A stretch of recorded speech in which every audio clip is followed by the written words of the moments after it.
కృపది creations.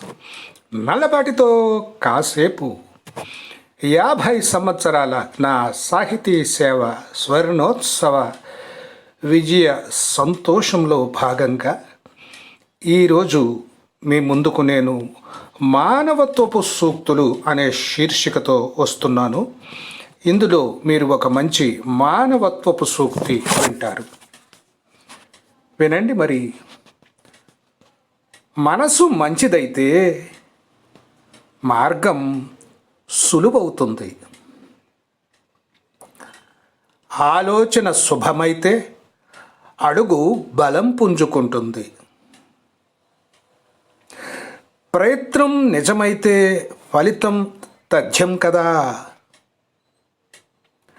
అప్పుడే నిజంగా అనుభవించే సంపద పుడుతుంది. ఈ ఒక మంచి మానవత్వం కలిగిన సూక్తి మీరు విన్నారు కదా. మరి ఒకసారి ఇంకొక మంచి మానవత్వపు సూక్తితో మీ ముందుకు వచ్చి మీకు వినిపించే ప్రయత్నం చేస్తాను. అంతవరకు సెలవా. మరి మీ రచయిత. Thank you.